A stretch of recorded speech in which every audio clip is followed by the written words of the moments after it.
O te whaatalo whātu I lau whaafonga anga I le nei tai au mā lo le soifua manuia, o se mai le whaafonga o Talala Radio Samoa. I tala to mua o le tai au. Ua tatau I le malo na whaalau tele ana whesoasoani tupe se I whesoasoani ai le to atele o whanau wola I le mativa.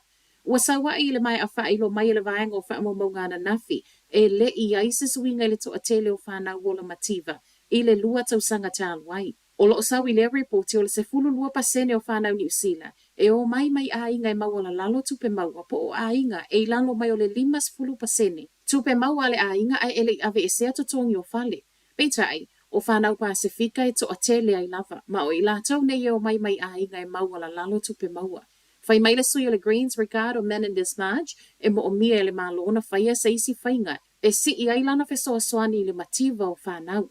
Ai inisi o sui o kulupu o lo tutu malosi mo whanau nei o la mativa, o le ua whaatalo sanga ina le malo, e whaia se suinga ia wha au popo ai tangata anga waa, I tupe ata maiti o lo mau ai vai aso taitasi. Ai mai le sui pale mio ia fo le Minister o le Social Development, Carmel Sepuloni, e le ia I se wha ai unga I le taimi neima o lo uwa ai pea I whautuanga po tui nātu.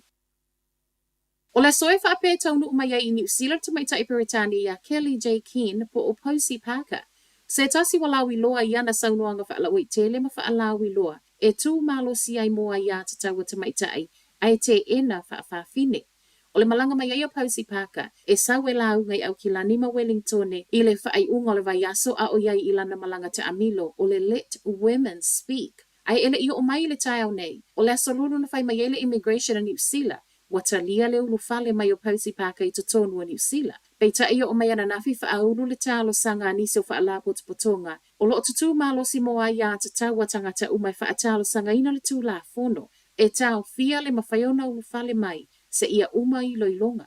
O whaalapo te potonga nei e tali tonu e ono sa ve uaile file mo le community e peona mole mawina foi I polo kalame a Posi Parker, a o iai I au se talia I le vaiaso taluai. A o talia I lai le immigration le malanga mai o Posi Parker, e le o se tangata e mana o iai le Minister o le Immigration Michael Wood, e sau ma e whaapea manatu o sui o le Greens. E o mai le tau nei, e le o iai se isi tala I to e sui e le whaai unga le immigration, e whaai longa fesili ai le sau o Posi Parker. A o le lui a Posi Parker wo whai mai le pale mi o New Zealand, Chris Hipkins, to fo iai pe a te ena lona visa e ufale mai ai, e ui wo whai mai le pale mia, e le o sana mata whai oi le talia, ma le talia o visa malanga.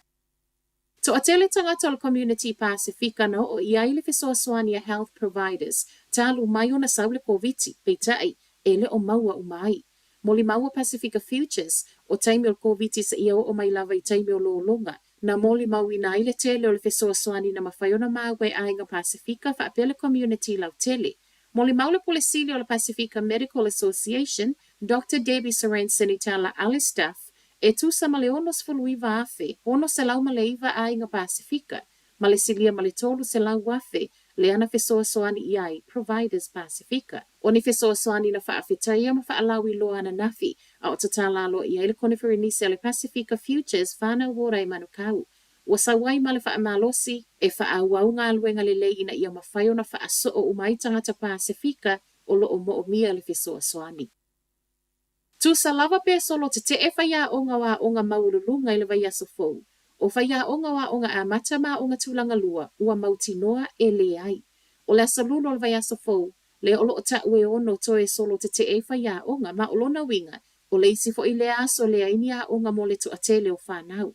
Peita ai, mai le New Zealand Educational Institute, le olo o whai masui o le silia ma le whaasfunu li maafe, whaia onga ma pule a onga wa onga a mata ma onga tūlanga lua, o le ole a le a waiai. Pe a whai ai tau nuu le solo te e le aso lulu o I luma. O se tala fia tele lea mō mātua o le to atele o whanawiti a o onga ia onga a mata wha apea onga tūlanga lua. Ona o le to atele na a fia I mga aluenga il vaiaso tāluai. Le ana misi ai le aso e tasi o a onga a le to atele o whanau. E o mai le taimi o talafou, e le I maua lava se malia ngai totongi, wha apea ta I alo ngā aluenga whaia onga a o iai pea yuni male matanga aluenga wa onga I whonotanga. Matala muli, e lo toi mamau fa ilo mai le malo pe fa amata e mawhaiona toi fau fale I no fuanga maugalunga le la matia I lo longa. O leo fa asila sila mai le malo toi tolu vai aso mau o mai le ato anga o fa amtalanga nei. Mai kamupani in siwa fa apea councils e whaianga I ai fa ai unga pe toi mawhaiona fau fale I no fuanga nei na matua I fa aleanga I nei lo longa. A whai ai toi wha o ngā peolo na winga o le awa wa aile māloi o ngā paipa te tele e mawhai o na mauti noa aile pui pui o ainga pe a whai ai toi whau whale fau. A o whaatali ai lao tangata Hawke's Bay o wha ai loa i tala le tio New Zealand o le a lava le wha ai unga o le mea sa o lava pau le talo lo fia wha alongo i ai o se tali mauti noa. Ai mai le minista lo ta ita ia ngā luenga toi wha ale leo le wha Grant Robertson o le wha ai unga o tu atu le masina fau e ono fōlingo se taimi umi e nisi peita ai e te leitu e ta tawana tau lai i ai ai le i whaia se wha ai unga muli muli a le malo. Tala nā mole nei fo i tai au, manuia le nei aso.